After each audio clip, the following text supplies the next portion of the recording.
What's going on, everybody? Joe at the Big Sky Model Workshop, making a quick video for you guys just because I wanted to knock out a couple things. I've got a cold kicking my butt, so I don't know if I will be back down here this weekend. But I was not going to miss out on the opportunity to give a shop card shout out to old Tom himself. That's right, I finally made it, guys. I've got Rambler 69's shop card. Tom is a pillar of the plastic modeling community on YouTube, I think. Super nice guy, does amazing work.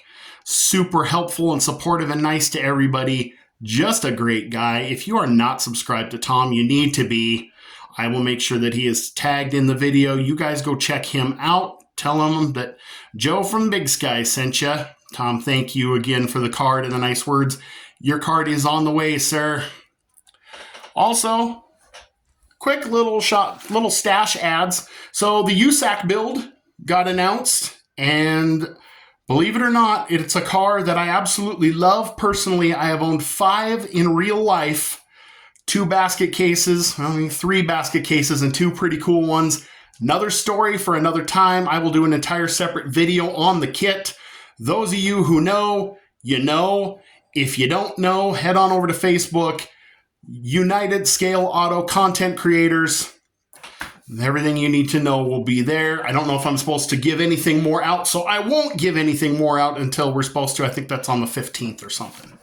Anyway, while I was at it, I picked up a couple other items, mainly from tips I've picked up from other guys on channels.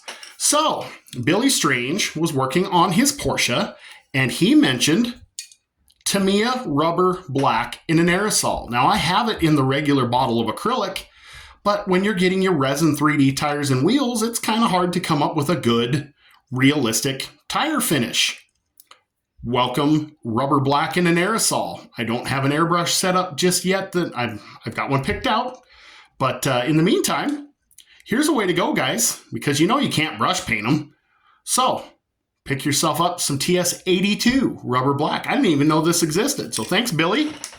And then watching some videos from Mr. BG. And Brian had mentioned doing K&N air filters that he starts off with a little bit of Tamiya Flat Red and then follows that up with some black wash. And I thought that is perfect. And I actually happen to have some K&N style filters for some builds, so I had to grab a bottle. And so I did. BG, thank you for that tip. And then I grabbed some of the wide Tamiya tape. Now, yes, I know washi tape is cheaper. So in my little town, I went to my little craft store and I asked for washi tape, and I think they looked at me like I had 2 heads. So that pretty much told me what I needed to know, whether they had any or not. And when I was at Hobby Lobby the other day, they didn't have anything but the real narrow stuff. Well, this is at 40 millimeters. So like if you're masking off a roof or you're doing a big 2-tone or something, you need some. I'm sure washi tape's cheaper, but you know, Tamiya tape works for me. It works really nice. And when something works, I just don't mess with it. So I went ahead and bought some. Guys, it was $5. I mean, we blow $5 on some of the most ridiculous things out there. You know you do. Last one I picked up at the grocery store. And man, I wish I had done this sooner. So I've seen guys, when you're test spraying stuff with an airbrush, you always say, hey, test it on a spoon.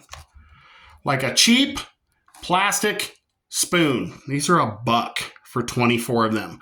Well, you know where else you should be doing that with? When you're using rattle cans, you might as well test spray on a spoon too. Had I been smart enough to do this, I would not have the debacle that I have to clean up now, because I don't know if I had a bad can or if I had a humidity problem or what happened, but the clear coat that I laid down on my beautiful little Nova wagon body turned into a foggy, bubbly disaster. And had I sprayed the spoon, a test spoon, before I did that, I'd have known that. Instead, yours truly is going to spend the next couple of days of free time that he has wet sanding out a mess and praying that it comes out okay. So, it doesn't matter if you're shooting rattle cans or an airbrush or an automotive paint gun, guys. Go buy some cheap plastic spoons and test it there. Don't be an idiot like me and just go guns a-blazing at the model kit, hoping that it's going to work. Don't recommend it. Purple Pond gets old after a while, and sometimes Purple Pond doesn't even work. So, there's your tip from me. that's what I got for you guys. I'm sorry if I sound congested. It's because I am. Thank you, Tom, for the shop card. Guys, if you want a shop card, I'll make sure my email's down. I just got a fresh batch in today, thanks to my lovely wife. She's awesome. She runs off to the print shop and does that while I toil away in my office job. So that's it. I hope you guys have a wonderful weekend. It's going to be in the 90s here. Stay cool, stay safe, stay out of trouble, go build something, and I'll catch you later.